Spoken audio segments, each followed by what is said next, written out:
Assalamualaikum warahmatullahi wabarakatuh. Pada kesempatan kali ini, hidrokarbon yang akan kita bahas adalah mengenai karakter senyawa hidrokarbon. Nah, karakter senyawa hidrokarbon di sini yang dimaksud tentu saja sifat fisik dari senyawa-senyawa hidrokarbon serta reaksi-reaksi kimia yang terjadi pada senyawa-senyawa tersebut.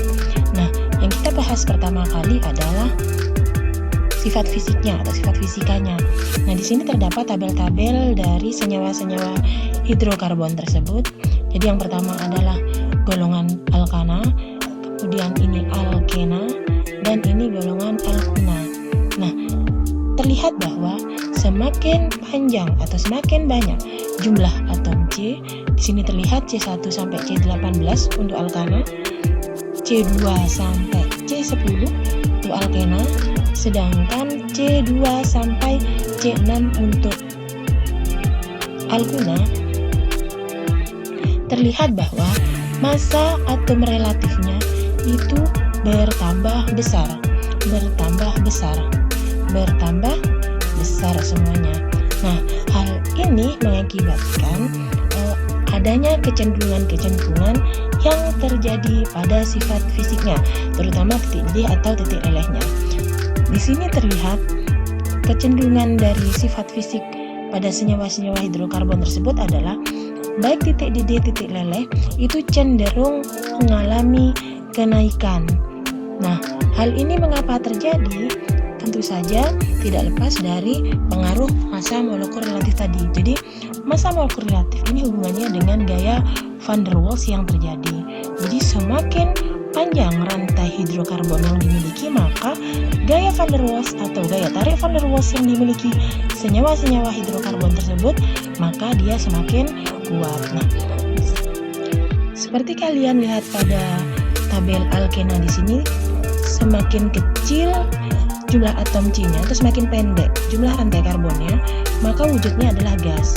Sedangkan semakin panjang atau semakin banyak jumlah atom C-nya, di sini C10, dia berubah menjadi wujudnya adalah cair. Nah, hal inilah yang dimaksud tadi adalah semakin panjang rantai karbon, maka gaya van der Waals yang dihasilkan atau gaya tarik van der Waals yang dihasilkan akan semakin kuat. Sehingga karena dia semakin kuat, maka wujud dari senyawa tersebut juga mengalami perubahan. Jadi seperti kalian tahu bahwa titik didih itu merupakan keadaan di mana satu molekul, jadi satu persatu molekul itu lepas dari ikatannya sehingga membentuk fase gas. Nah, otomatis karena gaya tariknya sangat kuat, maka untuk melepaskan molekul-molekul tadi itu sangatlah dibutuh energi yang sangat besar, sehingga titik didih yang dihasilkan dia semakin tinggi. Berikutnya adalah kecenderungan lain yang dimiliki oleh senyawa hidrokarbon adalah, jadi seperti kalian tahu, semakin panjang dari rantai hidrokarbon, maka kelarutan dalam air akan semakin berkurang, sehingga semakin panjang rantai hidrokarbon akan bersifat nonpolar. Oleh sebab itu, semakin dia bersifat nonpolar, maka kelarutan dalam airnya akan semakin menurun. Jadi untuk senyawa-senyawa hidrokarbon yang bersifat nonpolar atau yang dimiliki pada rantai panjang tersebut, itu umumnya larut pada senyawa-senyawa nonpolar juga. Jadi biasanya ether, benzen, dan lain-lain. Di situ yang perlu kalian ingat. Jadi kecenderungan yang dimiliki dari senyawa-senyawa tersebut.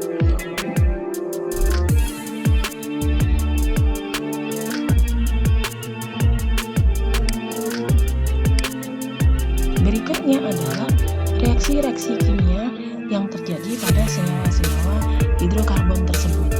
Jadi, secara umum terdapat 4 jenis reaksi kimia yang terjadi, yaitu yang pertama reaksi oksidasi, kemudian reaksi substitusi, selanjutnya reaksi eliminasi, dan reaksi adisi. Nah, yang pertama reaksi oksidasi. Reaksi oksidasi di sini adalah reaksi yang melibatkan oksigen.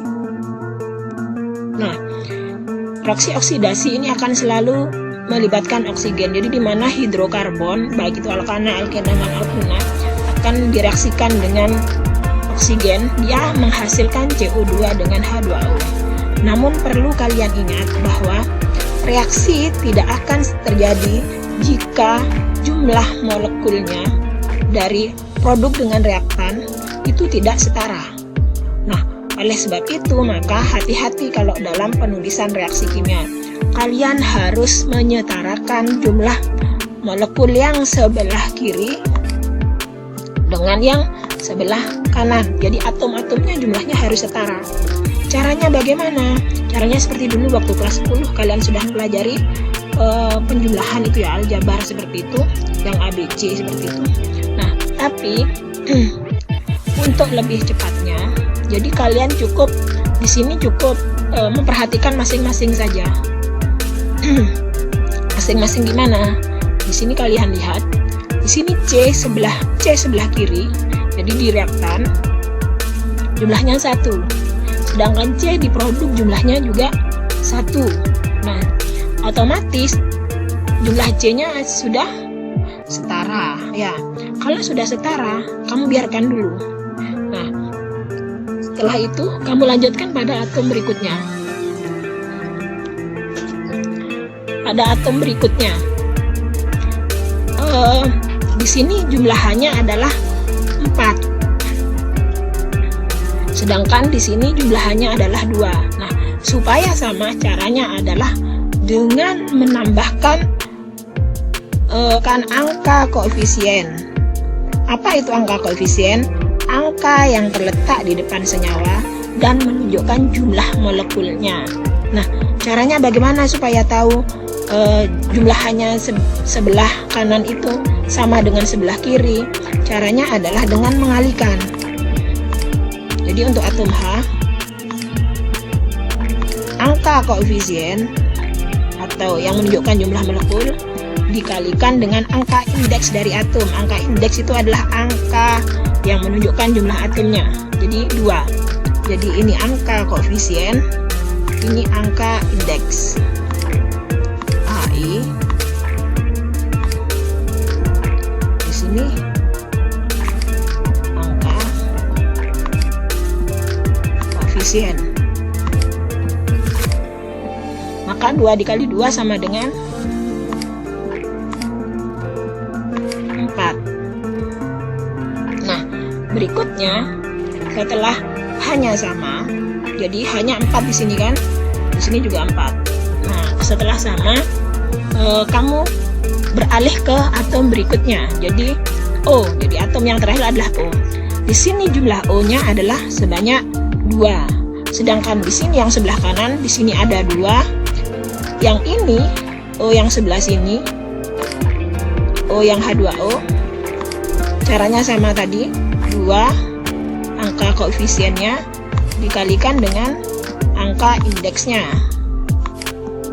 Ya, jadi ini terus 1 kan tidak usah ditulis, jadi angka indeksnya untuk O 1.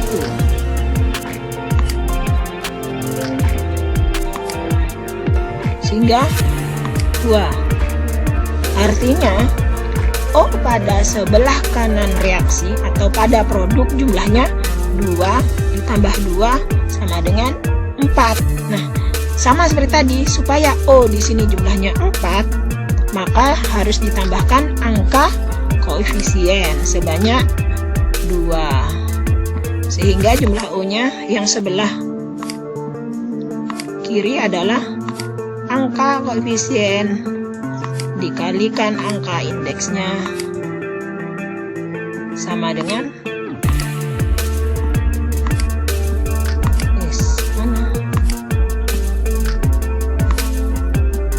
sama dengan 4. Nah, kalau sudah seperti itu kamu tuliskan lagi supaya terlihat rapi. Maka reaksinya yang tepat dituliskan adalah CH4 ditambah 2O2 menjadi CO2 plus 2 H2O. Seperti itu. Ya, jadi sekali lagi reaksi oksidasi adalah reaksi yang melibatkan oksigen ketika direaksikan dengan senyawa-senyawa hidrokarbon, menghasilkan CO2 dengan H2O. Untuk kalian ketahui sebenarnya tidak selalu dihasilkan CO2 dengan H2O, tapi untuk kali ini jangan dibahas dulu, nanti kita bahas pada KD berikutnya. Ya, jadi untuk sementara ini yang perlu kalian ingat, jika senyawa hidrokarbon direaksikan dengan oksigen, maka dia akan menghasilkan CO2 dengan H2O. Ya, kemudian berikutnya reaksi substitusi. Ya, ini merupakan reaksi penggantian. Ini supaya lebih jelas, reaksi substitusi juga dikenal sebagai reaksi penggantian.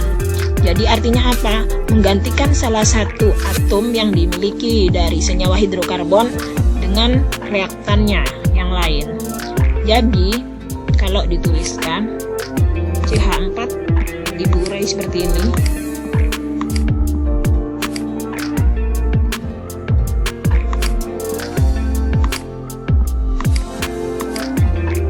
plus Cl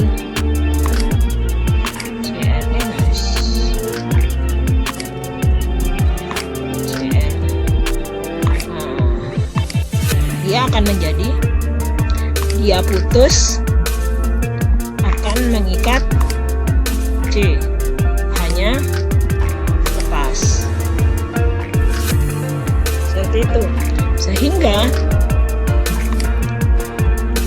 CH3 tadi yang putus tadi akan mengikat Cl1, sedangkan Cl yang lain akan berikatan dengan H yang dilepas, plus HCl. Jadi seperti ini, sehingga kalau dituliskan biasa tulisnya CH3Cl plus HCl. Ya. Kemudian yang ketiga adalah reaksi eliminasi, di mana reaksi ini adalah merupakan reaksi pengubahan ikatan tunggal menjadi ikatan rangkap. Caranya bagaimana? Nah, reaksi eliminasi ini secara umum itu akan mengikuti aturan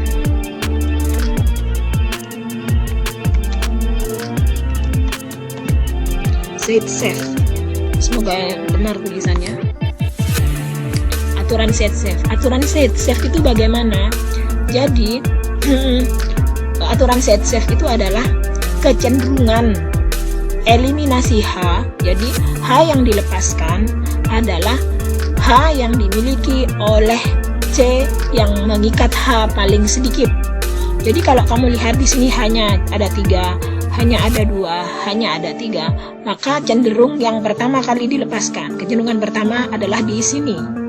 Nah, Ibu uraikan.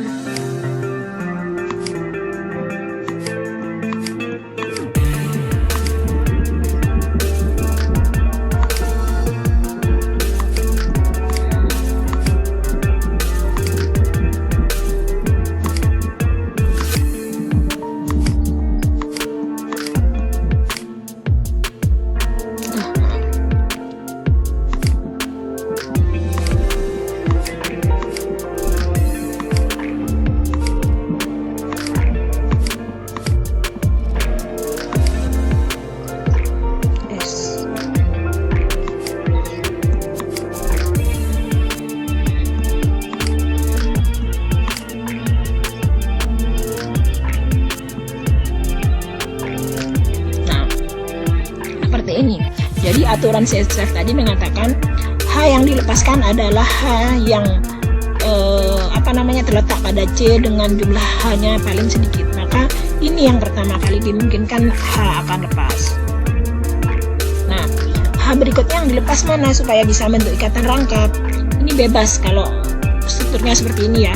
Karena di sini C-nya cuma 1, juga C-nya cuma 1, hanya juga jumlahnya sama, 3, di sini 3. Maka kamu bebas mau mengambil yang mana, sebelah kiri atau kanan. Baik, kalau untuk contoh ini kita anggap yang lepasnya hanya di sini. Oh, kalau mengikuti struktur ini, maaf, ulangi. Kalau mengikuti struktur ini, maka yang dilepas sebelah sini. Ya, sehingga nanti karena ini tidak lepas, ibu tuliskan CH3 lagi menjadi CH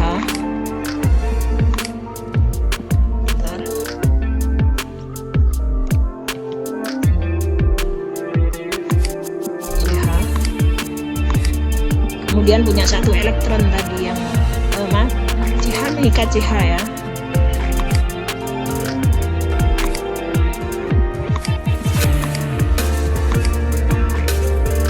Nah, di sini tadi kan punya 1 elektron dari H yang dilepas. Di sini juga punya 1 elektron tadi yang dari H dilepas. H dilepas, ada 1 elektron. Maka masing-masing elektron dari masing-masing atom C ini akan membentuk ikatan, sehingga akhirnya dia membentuk ikatan rangkap 2. Nah, H yang terlepas tadi, H ini akan menjadi atau saling terikat menjadi H2.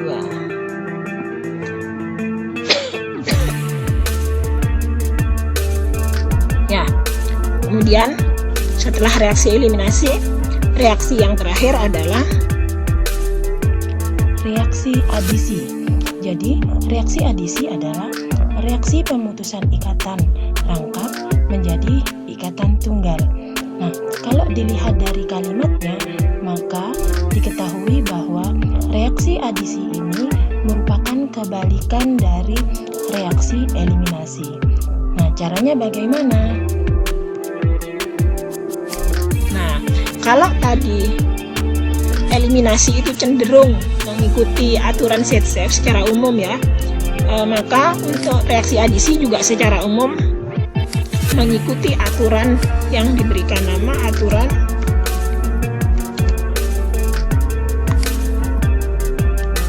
Markovnikov. Jadi aturan Markovnikov. Aturan Markovnikov itu aturan bagaimana? Aturan yang jika senyawa hidrokarbon direaksikan dengan senyawa dari asam halida, maka kecenderungannya adalah H ini akan terikat pada C yang memiliki jumlah C lebih banyak. Jadi kalau di sini yang rangkapnya ada di sini dengan ini, maka dia akan cenderung pada C yang lebih banyak hanya. Sedangkan BR akan cenderung terikat pada C yang memiliki H lebih sedikit, atau biasa yang dikenal dengan istilah yang kaya semakin kaya, yang miskin tambah miskin, seperti itu. Nah, oleh sebab itu maka strukturnya menjadi CH3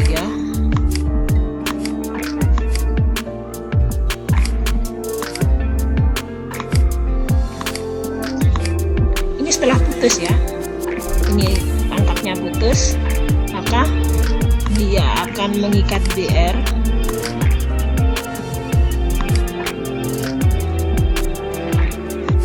kemudian CH2 nya karena masih punya 1 elektron dari putusnya ikatan ini, maka elektron tadi digunakan untuk mengikat H, sehingga kalau dituliskan hasilnya ini akan sama dengan ini.